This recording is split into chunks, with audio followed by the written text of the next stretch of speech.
I was working the late shift at the auto repair shop on the outskirts of Seattle, surrounded by the usual hum of machinery and the unmistakable smell of oil and metal. It was the middle of winter, and the snow had started to fall harder than usual that night. My hands were sore from hours of work, my back ached from bending over car engines, and my head was heavy with the weight of Greg's demands. Greg was the kind of boss who believed in deadlines above all else. "Don't let me down, Aaron," he told me earlier that afternoon, a stern look on his face as usual. "We need these cars fixed by midnight, or we won't make payroll next week." It wasn't a threat. It was a guarantee. The shop's business was struggling, and Greg made sure we knew it. He was obsessed with numbers, speed, and keeping things running efficiently, even if it meant sacrificing the well-being of his workers. It had been a long day, and by 9 p.m., I had already been on my feet for over 10 hours. The work was grueling, but it was all part of the job. I was used to it. I'd spent years in the shop, learning the ropes, fixing cars, and doing everything I could to keep the place running. But tonight, something felt different. The storm outside raged harder, the wind howling against the windows, and the snow swirling around the lot like a flurry of white chaos. Inside the shop, I couldn't help but feel a little trapped. I had just finished fixing the engine of a 2004 Subaru, and the last thing I wanted to do was start on another project. But Greg's deadlines hung over me like a dark cloud, reminding me that no matter how tired I was, I couldn't slow down. As I wiped my hands on a rag, I glanced through the window. My eyes were heavy, and the lights from the shop were casting long shadows in the parking lot. But something caught my attention. There was a car outside, its lights flickering faintly, barely visible through the storm. The figure of a man was standing by the side of the road, waving his arms in the air, desperately trying to get someone's attention. I blinked, unsure whether I was seeing things in the snow. It wasn't uncommon to see people stranded on the side of the road in these conditions, but most of them didn't wander this far from the main highways. I thought about ignoring it. I had work to do. I had a deadline to meet, and I didn't have time for anyone else's problems. But as I watched, I noticed something that made my stomach tighten. The car wasn't just some random vehicle abandoned on the side of the road. It was a family. In the back seat, I could see a woman's face pressed against the window, a small child beside her, both huddling together for warmth. The man, who looked to be in his mid-40s, was clearly panicked, trying to flag down anyone who could help. It was one of those moments when you just know you can't ignore it.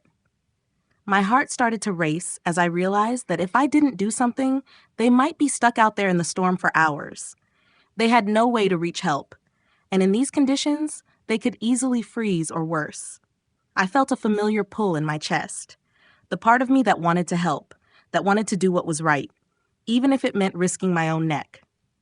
But then, the practical side of my brain kicked in. Greg would never approve of me stopping for someone on the side of the road. We weren't a tow service. I wasn't paid to do charity work. My job was to fix cars and meet deadlines, period. There was no room for distractions, no room for mistakes. I was already behind on the orders for the night, and if I didn't get back to work, I'd be out of a job.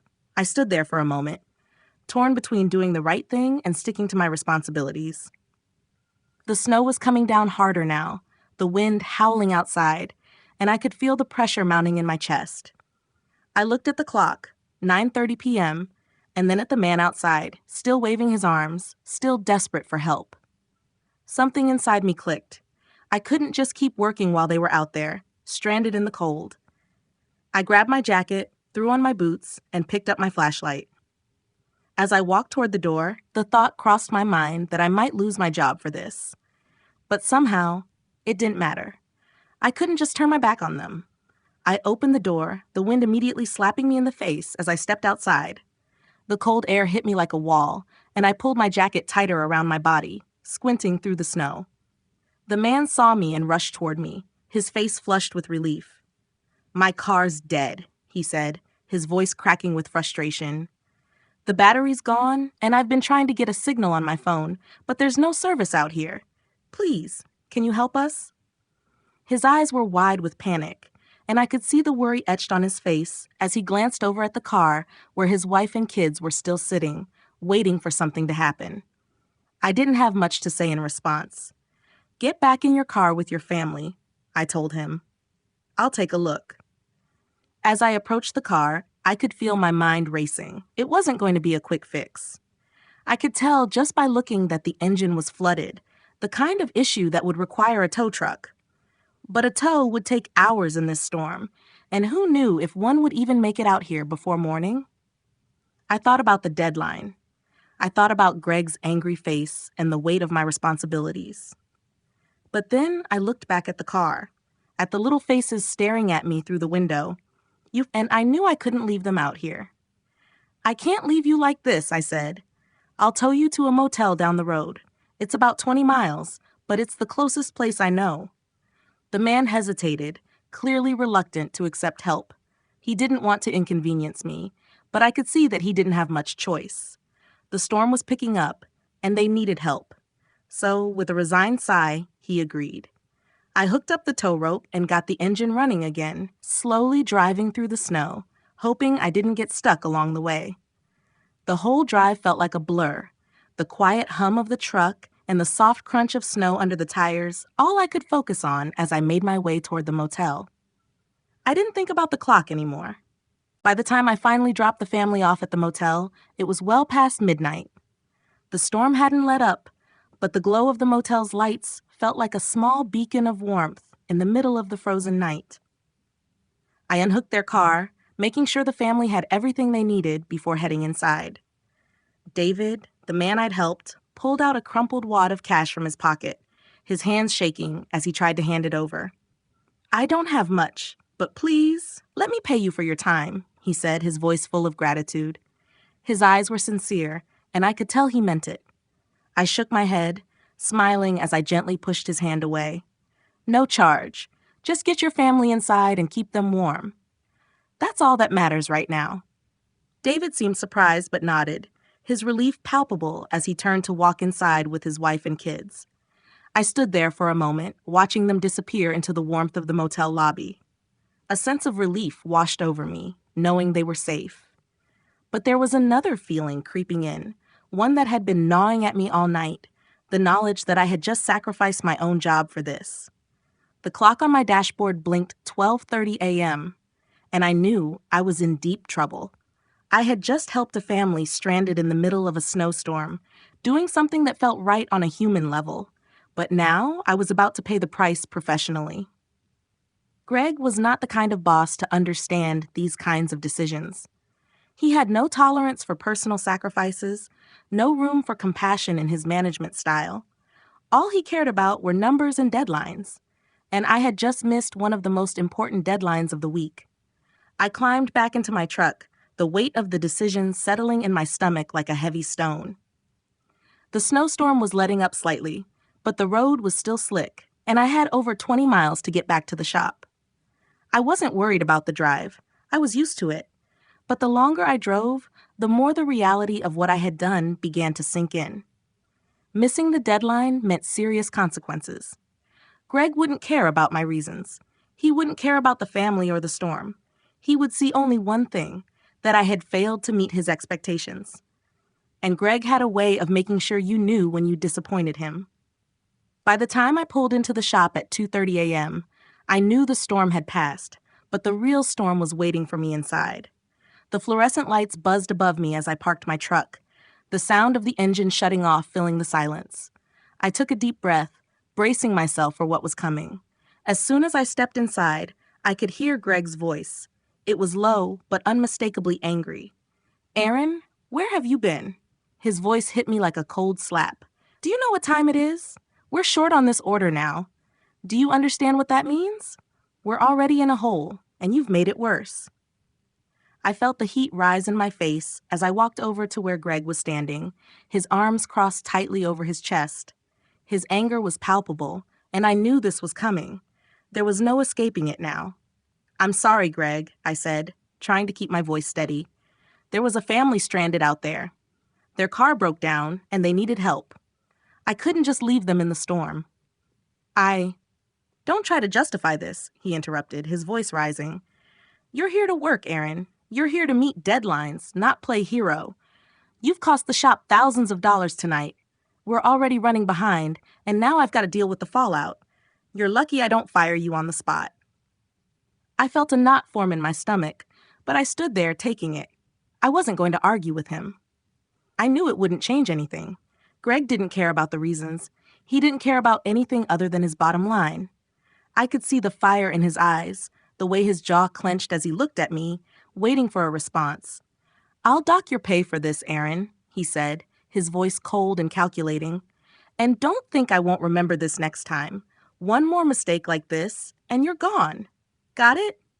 I nodded, unable to say anything. His words stung, but I wasn't going to back down. I had made the right choice. It wasn't about the job or the paycheck.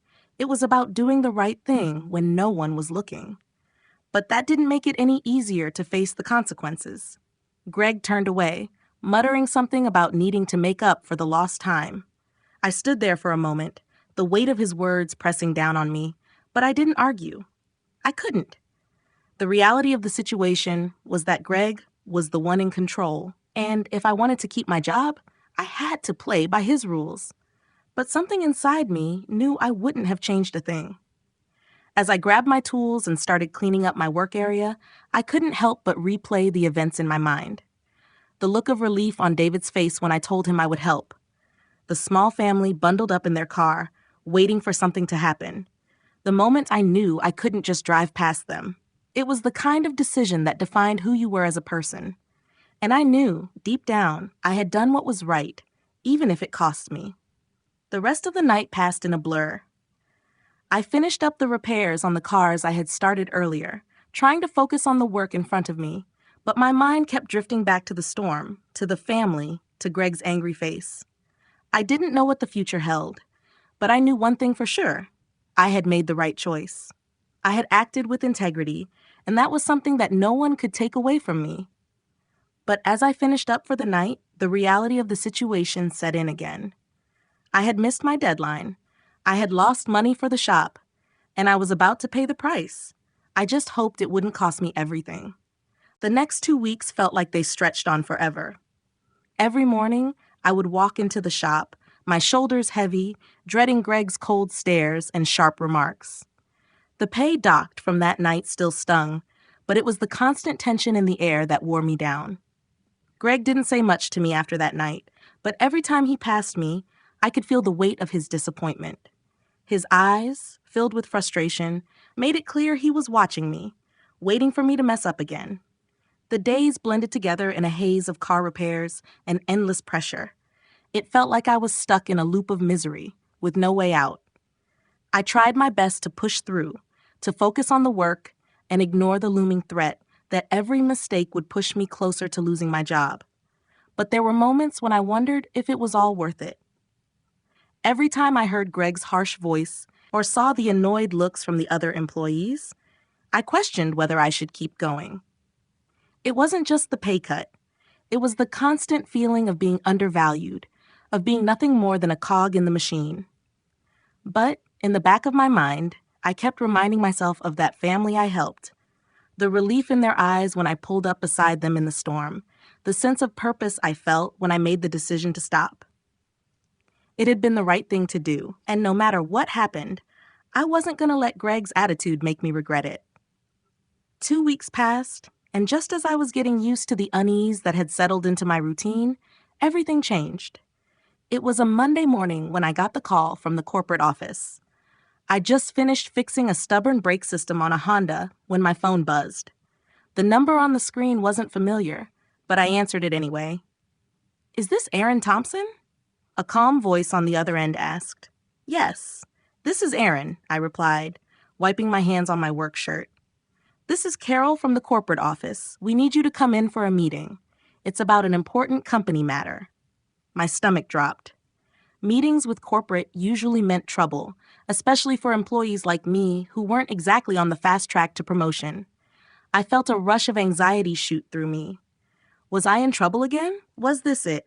Was I finally being let go for missing that deadline 2 weeks ago? "Is everything okay?"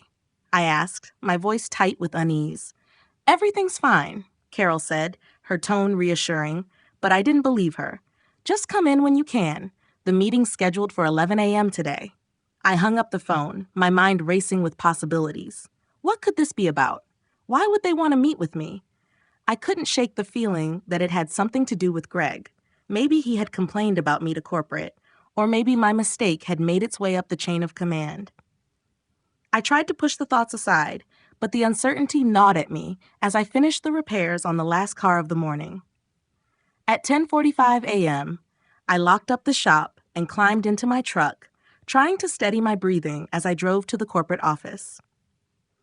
It wasn't far from the shop, but the trip felt like it took forever. The city was quieter than usual for a Monday, with patches of snow still lingering on the roads. I could barely focus on the surroundings. My thoughts kept circling back to the meeting. What was going to happen? What had I gotten myself into? When I arrived at the sleek, modern building where corporate operations were run, my nerves were in full gear.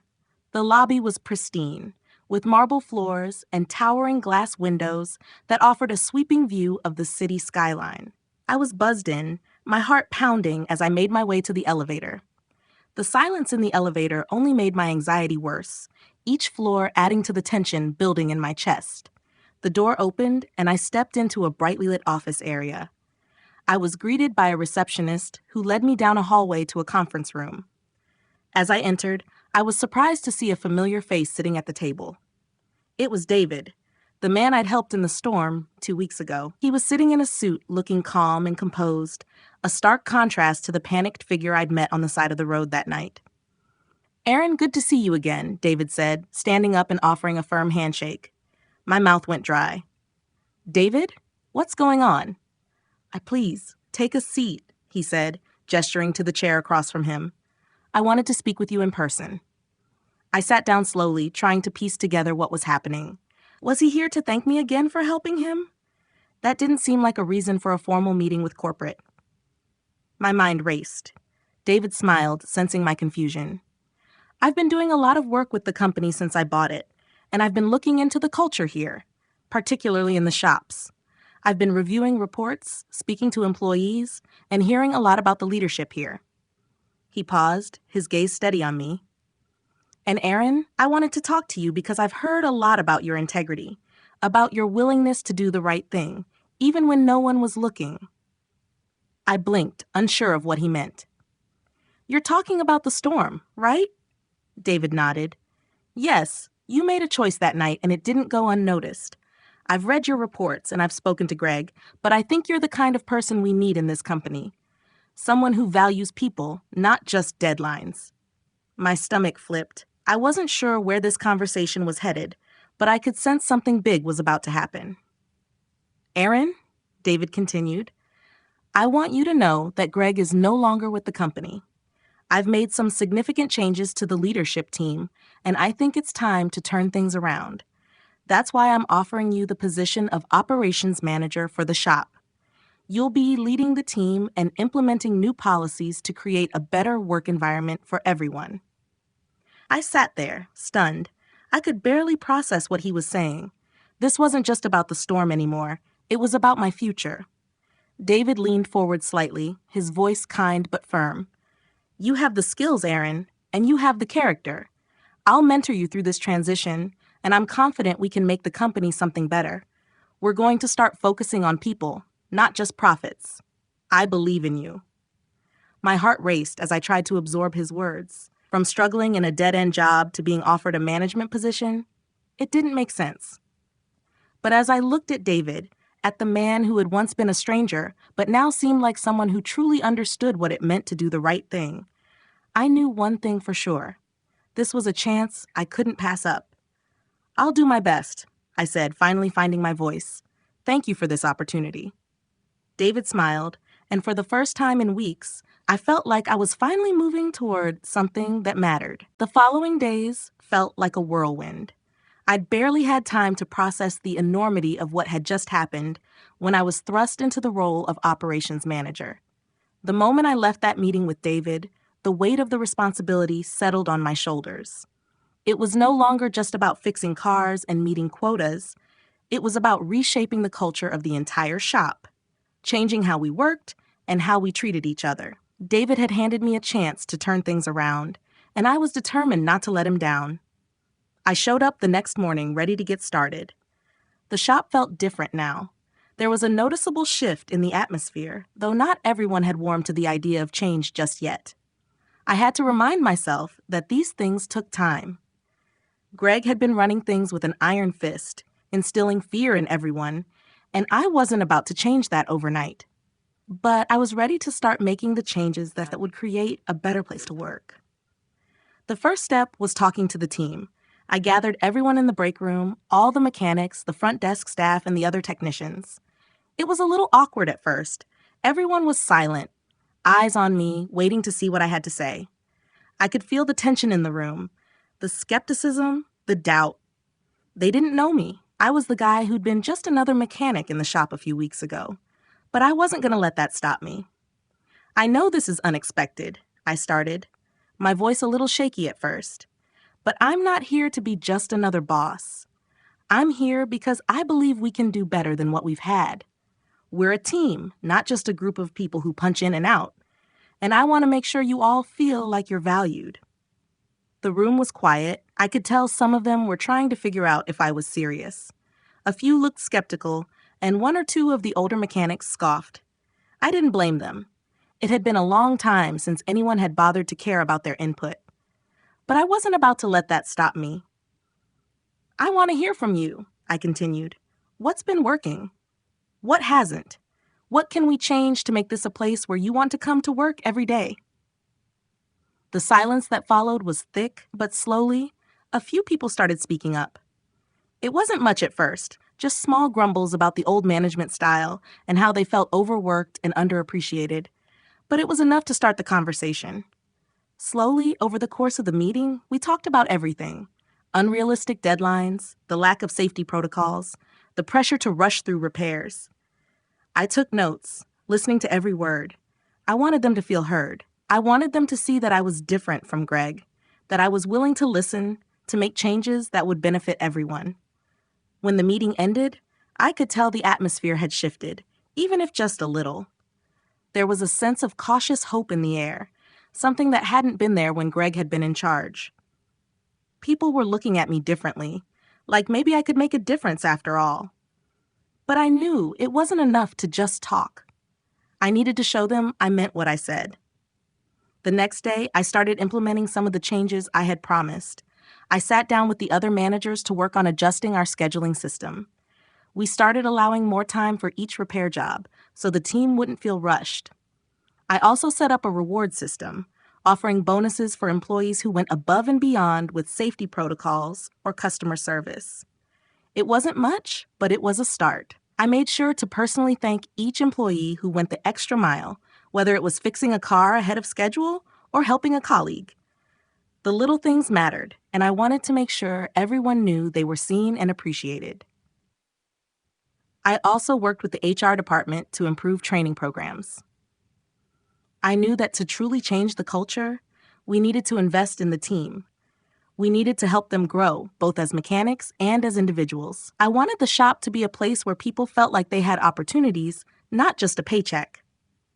At first, there was some resistance. A few of the guys were set in their ways, and they didn't want to hear about the new systems or the changes I was trying to put in place. They had worked with Greg for too long, and they weren't sure if this new way was going to stick. But I didn't give up. I kept talking to them, explaining the benefits of what we were doing, and showing them that I wasn't just trying to push paper around. I was trying to make their lives easier, to make their work more fulfilling. Slowly, the atmosphere in the shop began to change. People were talking more, collaborating on projects, offering help to each other. The sense of tension that had plagued the shop for so long started to dissolve. It wasn't perfect, and we still had a long way to go, but it was a start. And I could see the difference in the work.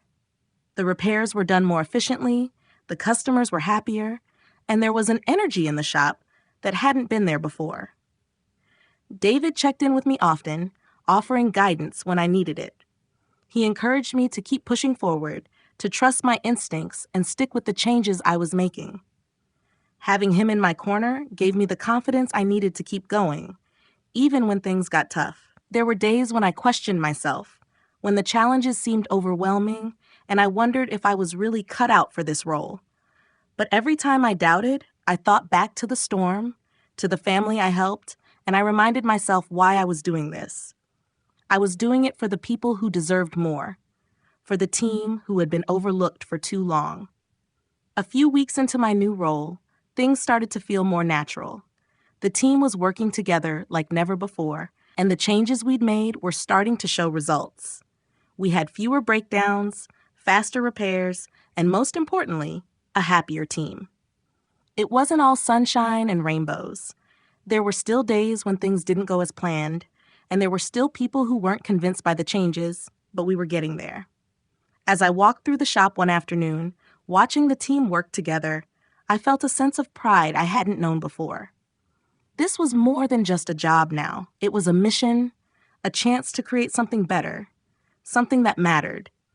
And I knew that no matter what happened next, I was on the right path. I was doing what was right, not just for the company, but for the people who depended on it. And that made all the difference. The days after the initial changes I implemented were a blur, and yet they were some of the most rewarding I'd ever experienced in the shop. The shift in atmosphere was tangible.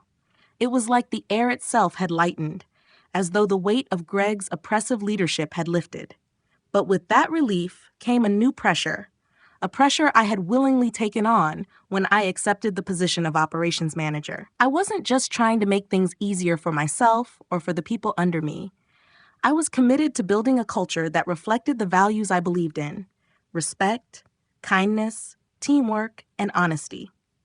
It was no small task, and I often found myself questioning if I was doing enough, if I was making the right decisions. One of the first big tests came a few weeks after the new system had started. It was a Monday morning, and the shop was already buzzing with activity. I walked through the doors to find a line of cars waiting to be serviced, a mix of routine repairs and urgent issues that needed immediate attention. A few months ago, this would have been a nightmare: chaos, stress, and orders being rushed through just to meet deadlines. But now, with the new changes in place, the atmosphere was different. People were moving with purpose, not panic. The floor was organized, people were collaborating, and there was no sense of rushing. It was like the work was getting done, but at a pace that allowed for quality, care, and attention.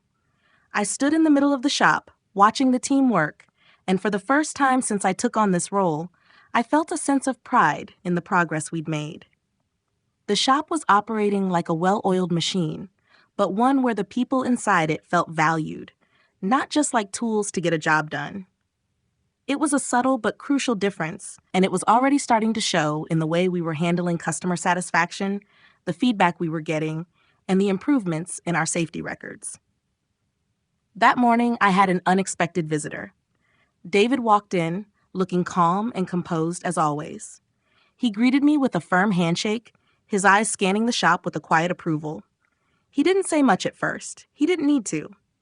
His presence alone, and the way he walked through the shop, taking in the changes, told me everything I needed to know. "You've made a real difference here, Aaron," David said once we stepped into my office. "The feedback I'm getting is overwhelmingly positive. Customers are happier, your team is working more cohesively, and the atmosphere has completely shifted. I can see it. It's more than just the work getting done. It's about the way people feel when they're here."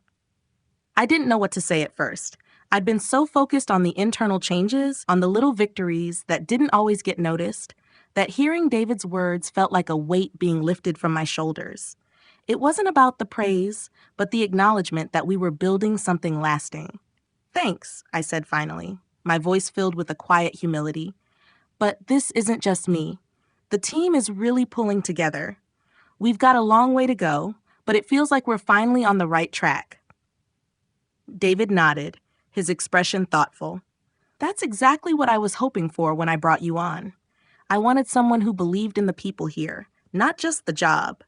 I knew the company could be more than what it was, but it starts with leadership that cares." We talked for a while longer about the next steps, expanding training programs, offering more opportunities for the team to grow, making sure we were constantly improving both the quality of our work and the satisfaction of the people who relied on us. David was as hands-off as he promised he would be, but his presence was always there, guiding me, offering advice, and letting me take the reins. I was grateful for his trust. As the weeks went on, I began to realize just how much the changes were impacting the team.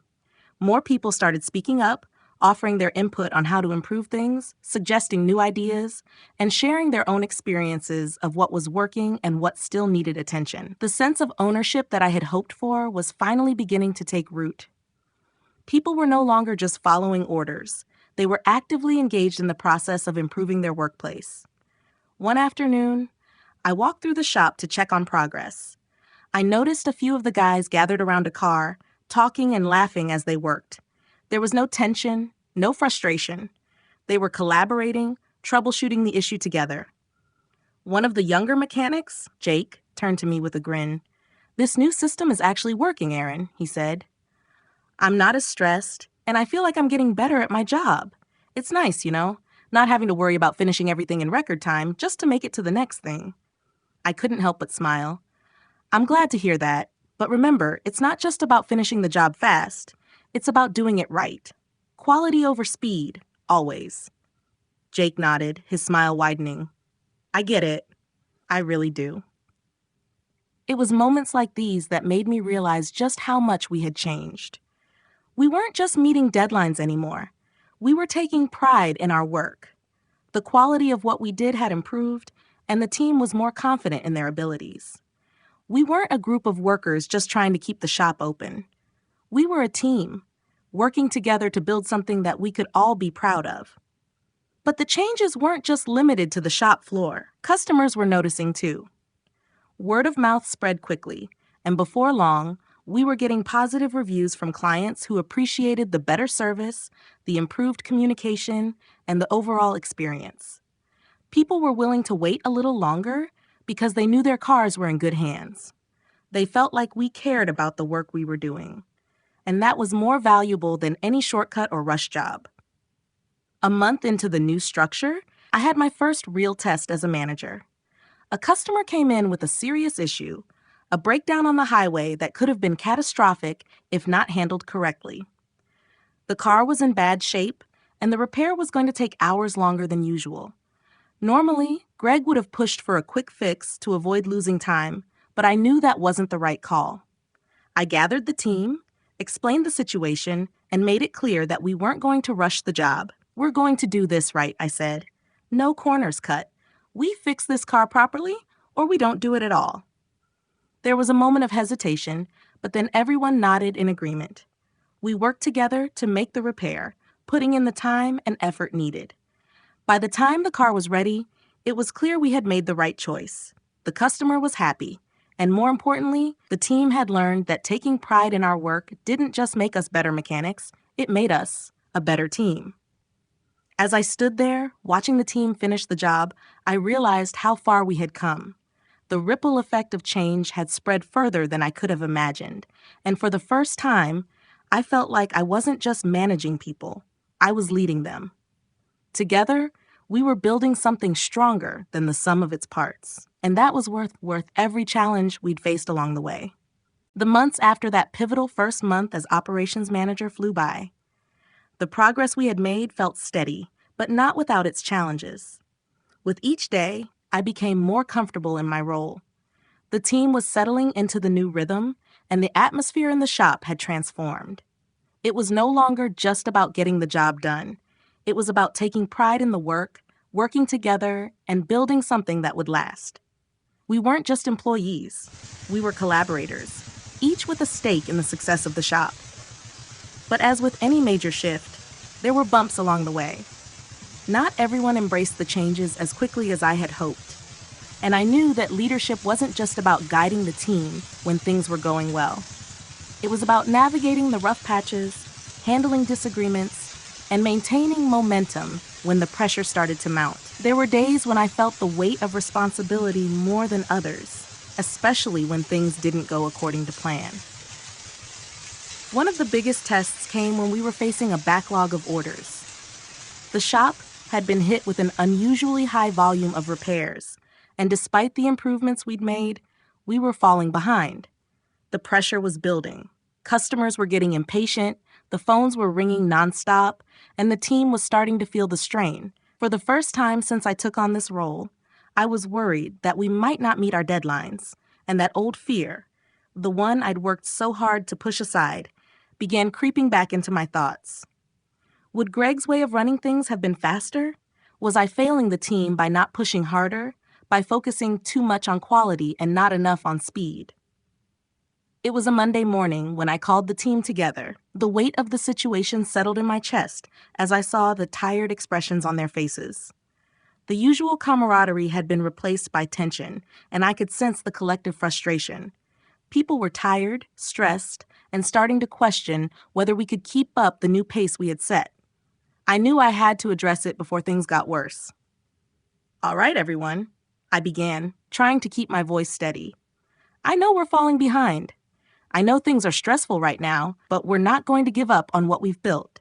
We're not going back to the way things were." I paused, letting my words sink in. Some of them nodded, others just stared at the floor.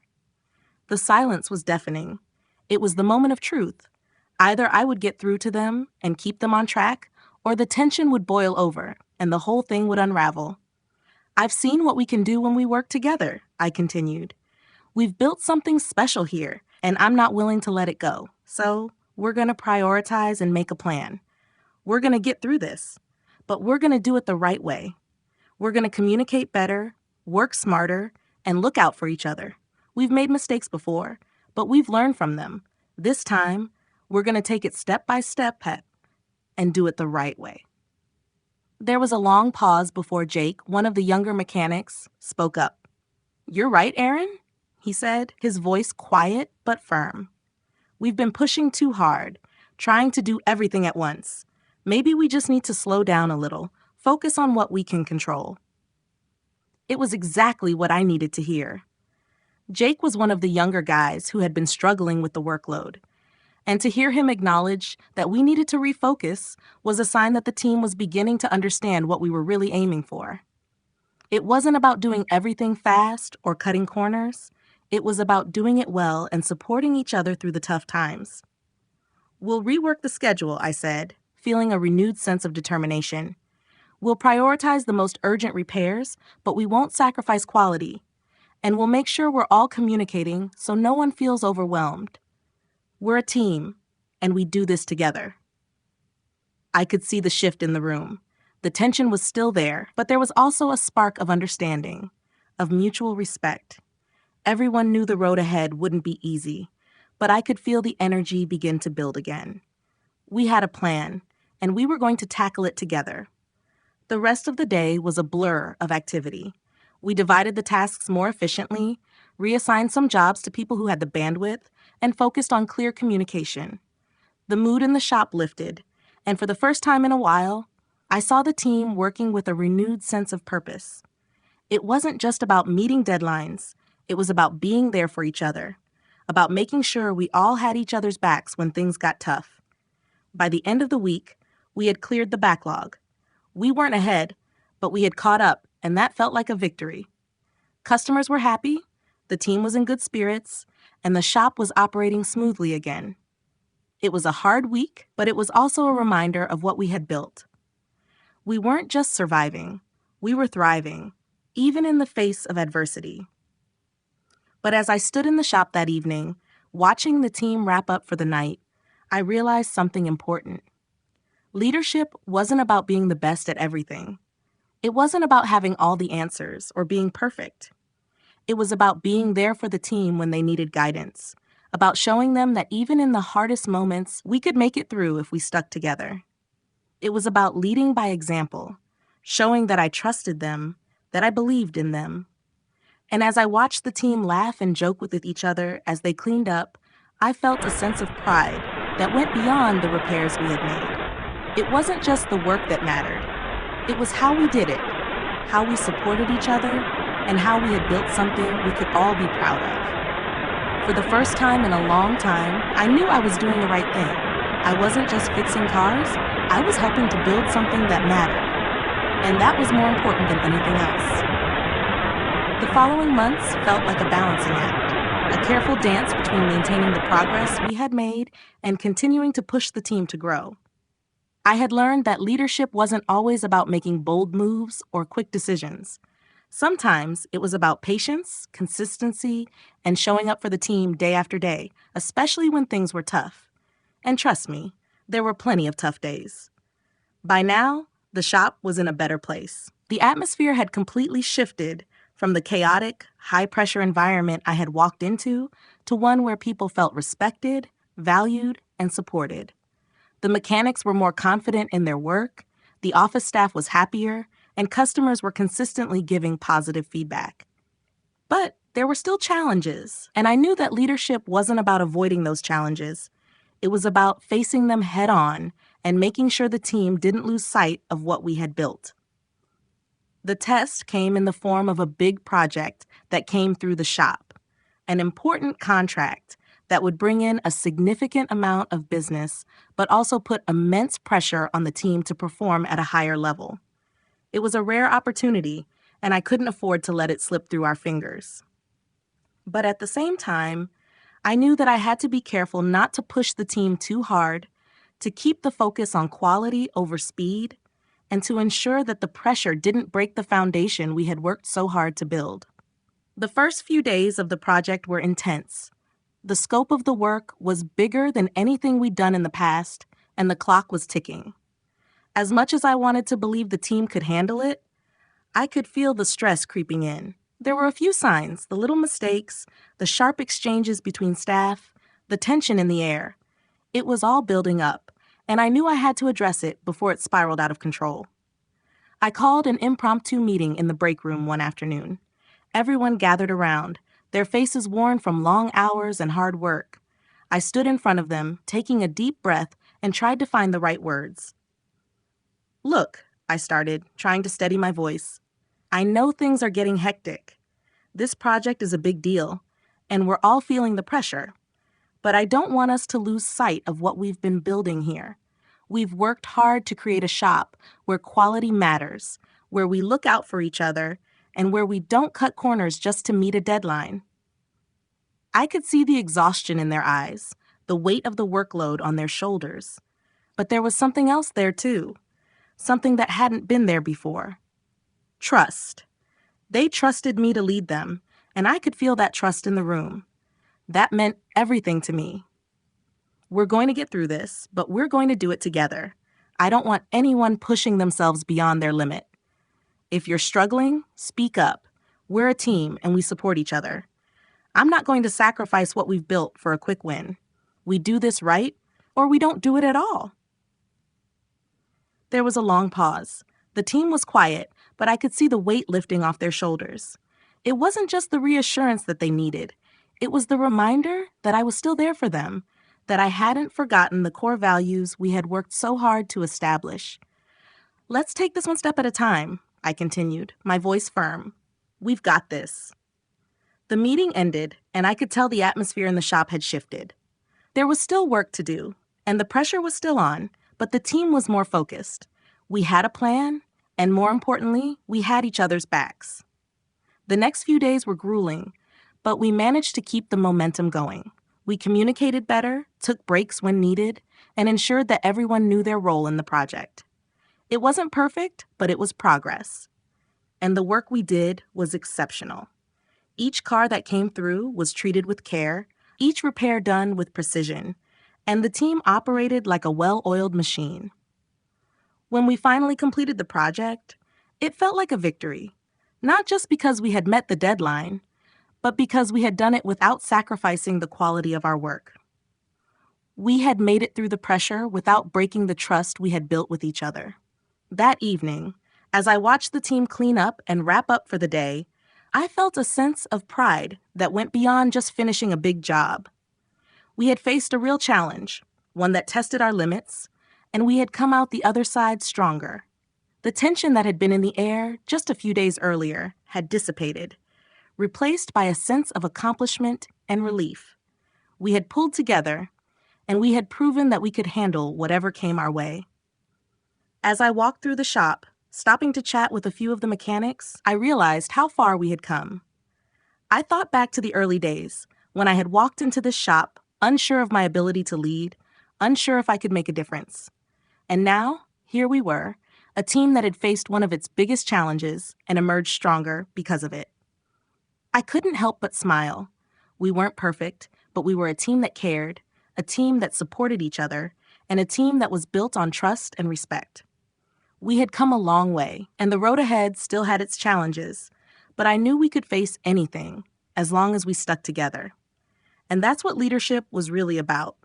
Not about making every right decision or having all the answers, but about showing up for your team, supporting them when they needed it, and building something lasting together. That was the legacy I wanted to leave, and it was the one I knew we were building, step by step, every day. A year had passed since I first stepped into the role of operations manager. When I look back on everything that had happened, it felt almost surreal. I had come from being just another mechanic in the shop, barely scraping by under the weight of deadlines and pressure, to leading a team that was thriving. We weren't perfect, of course. No team ever is. But we had come so far from where we started. The atmosphere in the shop was light years ahead of what it had been, and for the first time in years, I felt proud to walk into work every day. But with the growth and progress came new challenges. The changes we'd made had put us on the map. Our reputation for quality work and a positive, supportive environment had spread. And with that came more business than we could have imagined. It was a good problem to have, but it was still a problem. The shop was starting to outgrow its space, and we were quickly reaching the limits of our resources. We needed to expand, to grow our team, to meet the demand, but we also needed to make sure we didn't lose what had made us successful in the first place: the care we took with each car and the trust we had built with each other. I had sat with David several times over the past few months, talking about the future. We had discussed potential expansions, new hires, and ways to improve the workflow, but we both agreed that the biggest challenge was maintaining the culture we had worked so hard to build. It wasn't about just making more money. It was about ensuring that the team we had built wasn't lost in the process. One afternoon, about a week after a particularly grueling week of repairs and appointments, I found myself standing outside the shop, taking a rare moment to just breathe. The sun was setting, casting a warm golden glow over the parking lot. The sound of tools clanking and the steady hum of conversation from inside the shop made me smile. The team was busy finishing up their work, but there was something different about today. There was a sense of calm and purpose that had taken root, one that wasn't driven by stress or fear of failure, but by pride in the work we were doing. As I watched the team, I realized how much had changed, not just in the shop, but in myself. I had learned so much about leadership over the past year. I had learned that it wasn't about being the boss, barking orders, or making decisions from a place of power. It was about listening, about being willing to step in when needed and step back when necessary. It was about trusting the team and empowering them to take ownership of their work. And most importantly, it was about creating a space where people could grow, not just professionally, but personally. There were days when it felt overwhelming. Days when the pressure of keeping up with the growth, the demands, and the challenges of running the shop felt like it would crush me. But then there were moments like this, standing outside and watching the team work with pride and purpose, that made everything worth it. I had been given the opportunity to lead, and I had taken it seriously. And now I could see the fruits of that labor. As I walked back into the shop, Jake waved me over. He was leaning over a car, his hands covered in grease, but his smile was wide. "Hey, Aaron, you've got to see this," he said, motioning for me to come closer. I walked over, wiping my hands on my apron. Jake was standing next to a car, but it wasn't just any car. It was one of the first cars we had worked on together, a vehicle that had been a part of the shop's early days of change. Jake had worked on it with me, and as he lifted the hood, I could see the pride in his eyes. "This thing's running like a dream," Jake said, clearly pleased with the work he'd put into it. "It's amazing to see how far we've come since we started. This car, This was the first one we fixed when we started doing things the right way, right? And now look at it. Running smooth. We've come a long way. I looked at the car, remembering the days when the shop was chaotic, when there was never enough time to do the work right. We had rushed through repairs, cut corners, and treated our work like a race against the clock. But this car was different. It wasn't just the job done right, it was the pride we took in it. And that was the difference between then and now. You've really nailed it, Jake, I said, placing a hand on his shoulder. This car, and the work you've put into it, is what it's all about. Quality, attention to detail, pride in the work. That's what we've built here, Sai, and that's what we need to keep moving forward. Jake nodded, his grin widening. I get it now. It's about more than just fixing cars. It's about taking pride in the job, every single time. I watched him for a moment, feeling a deep sense of satisfaction. This wasn't just about fixing cars anymore. It was about changing lives, both for the team and for the customers who trusted us. We had built something lasting, and it was something that went beyond the walls of the shop. As the day ended and the team cleaned up for the night, I stood outside again, watching them file out, laughing and talking as they left. They weren't just colleagues anymore. They were friends. People I respected and trusted, and they had become a part of something bigger than any of us. This was a place where people could come and not only do their best work, but feel supported, appreciated, and proud of what they did. It was everything I had hoped for when I first took on the role, and more. I took a deep breath, letting the satisfaction of the moment wash over me. This was what leadership was all about, building something with your team, something that would last, something that mattered. We had come full circle, and I knew, no matter what challenges lay ahead, we could handle them together, because we had built this together. In life, always prioritize integrity over shortcuts, and never underestimate the power of small, consistent actions. Success isn't just about meeting deadlines or achieving goals. It's about the way you treat people and the effort you put into your work. Build trust, support those around you, and lead with empathy. When challenges arise, face them head on, but never compromise your values for convenience. True growth happens when you focus on quality, stay true to your principles, and trust that the right choices will lead you to success, not just for yourself, but for those you work with and care about.